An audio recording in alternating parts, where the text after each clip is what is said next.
Respected Chairperson, judges and dear friends. My topic is the perceived impact of the webinars during the COVID-19 pandemic.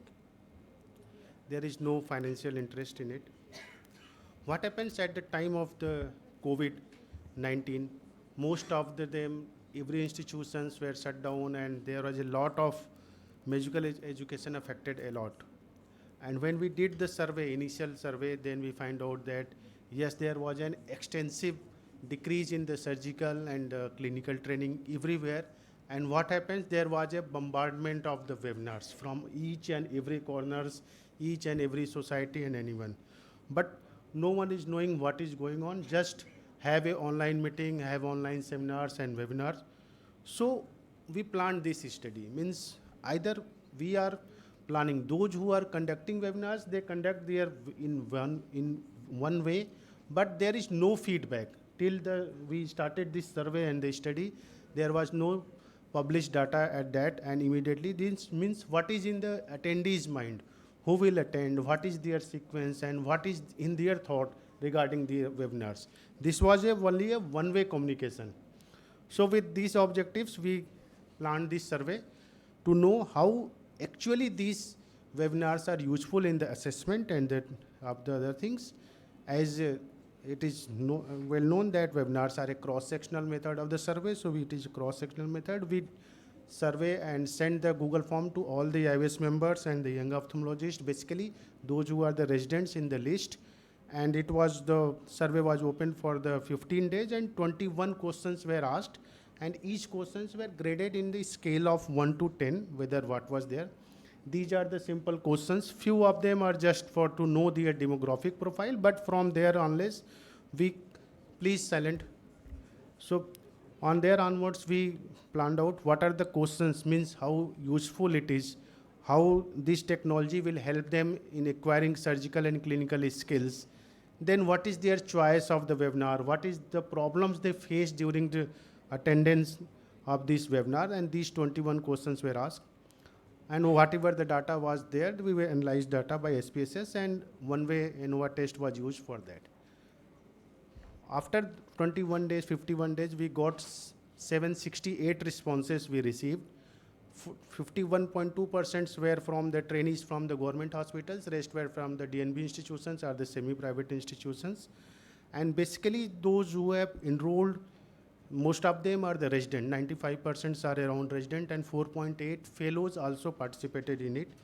As we know, females are dominant in our society, so here against the percentage of female responders were higher, 64% as compared to the male, and the residency, 95% were doing on that.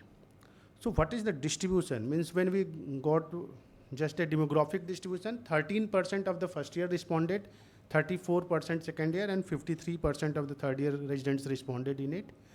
And when we ask a question, what is the ideal time, means what is duration of webinar they like, they usually said, sir, 9% of them are comfortable with less than 1 hour, but majority of them want a webinar of 1 to 2 hours. But there was a trend of webinar 5 to 6 hours. Mostly people discourage longer duration of the webinar, and their criteria are factors based on which they would like to attend. Then selection of topic is the most common criteria for them, those who have attended, means if anyone have some interest in somewhere they attended. Another was the timing. Connectivity of net was a major problem comes out in it. So the limitation of our survey is the same. It's represent a small sample size, not the entire hospital. So we conclude that webinar are just a model of the supplement for the teaching. It is not the treatment, it is not the choice for the topic for everyone. These are my references. And what's new in this impact are the webinar. First time our webinar, our survey showed that document that how these webinars are useful from the PG point of view and what are the criteria they want. After that, when we published this article, we got many responses, 18 citations till date, and they most of them agree that yes, this was the problem, and what is the problem faced by attendees. These were the highlights of this. Thank you, sir. Thank you, ma'am. If any question, I am here. Yeah, thank you. Thank you for that presentation. But I'm sure you agree that the webinars were helpful also to some extent, especially in 100%, COVID ma'am. times when people couldn't Ma'am, attend that first survey in was did by person. me, that how effective it was, we quoted, it has citations of 200 plus. But this was when everything was bombarding on then we just conducted a seminar on the basis of the attendees point, means what is their choice. So what we came out that their choice is the topic and the medium timing, not the 3 hours, 4 hours or 5 hours webinar. That is the on the another side of table, just like the examiners and examinee, means what they want. But they were voluntary, right? And Yes, so ma'am. anyway, there are a lot of learnings come out of this study of 100%. yours. And one thing besides the, the academic value of this study, the good thing which I thought was you said 60% thought females were dominant. That was new. That was new for me.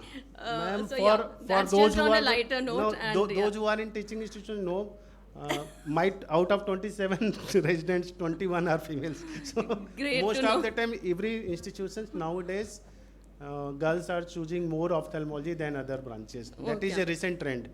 Okay. Thank you. Okay, thank you so much. Thank